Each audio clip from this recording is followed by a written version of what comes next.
Honey, can we stop here? Yes, dear.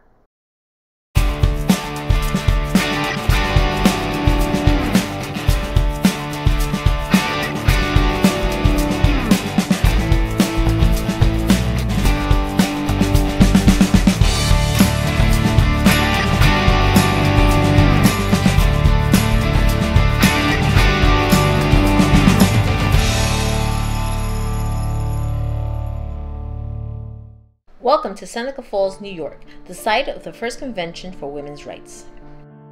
Due to COVID-19 restrictions, we were unable to enter the Wesleyan Chapel or any other buildings at the National Park. Originally known as the Women's Rights Convention, the Seneca Falls Convention fought for the social, civil, and religious rights of women. The meeting was held from July 19th to the 20th, 1848 at the Wesleyan Chapel in Seneca Falls, New York.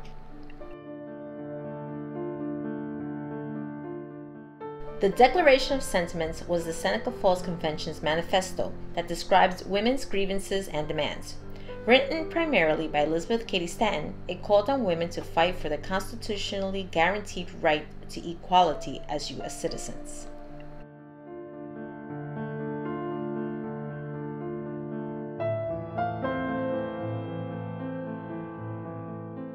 Depicted on this wall is the Declaration of Sentiment, which is a document signed by 68 women and 32 men who attended the first Women's Rights Convention. The convention and declaration marked the start of the formal women's rights movement in the United States. The principal author of the Declaration was Elizabeth Cady Stanton, who modeled it upon the United States Declaration of Independence. The Declaration of Sentiment begins by asserting the equality of all men and women and reiterates that both genders are endowed with inalienable rights to life, liberty, and the pursuit of happiness. It argues that women are oppressed by the government and patriarchal society of which they are a part of.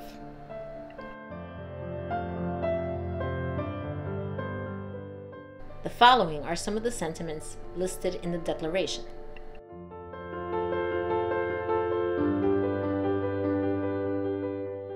He has compelled her to submit to laws in the formation of which she has no voice.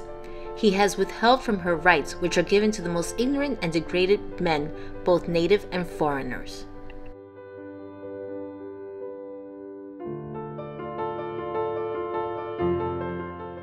He has made her, if married, in the eye of the law, civilly dead.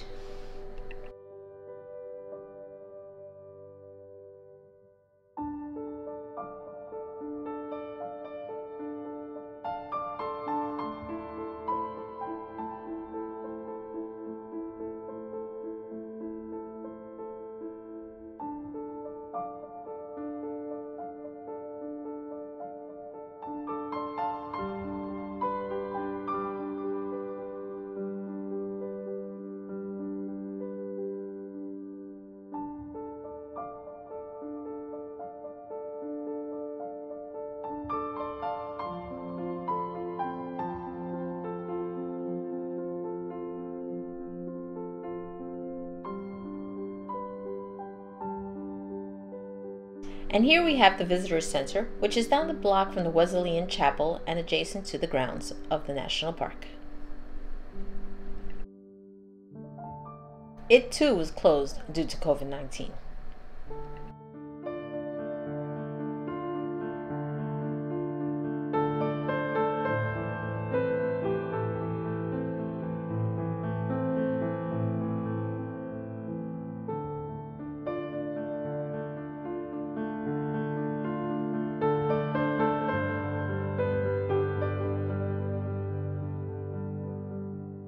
This is the Women's Interfaith Institute.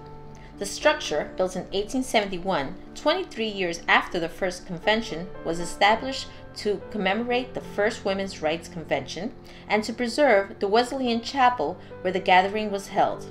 Sadly, it's fallen into disrepair.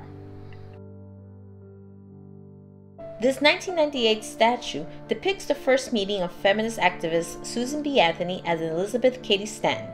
On May 12, 1851, after attending an anti-slavery lecture, Anthony and Stanton were introduced on the streets of Seneca Falls by dress reform advocate Amelia Jenks Bloomer. Bloomer lent her name to a mode of dress embraced by many 19th century reformers. The garment, comprising a roughly knee-length skirt over pantaloons, became known as bloomers after Amelia Bloomer promoted the style in her periodical The Lily, the first U.S. newspaper edited by a woman. This may have been the style's first major public appearance and earned press attention across the country. As you can see, these statues are wearing the lace collar honoring the late Ruth Bader Ginsburg. Thank you for watching our video. We hope you enjoyed it. If you like our channel, please subscribe, give it a thumbs up, and please leave a comment. That's very important. And don't forget to hit that bell. And remember, while you're out there loving life, do it hitch stuff.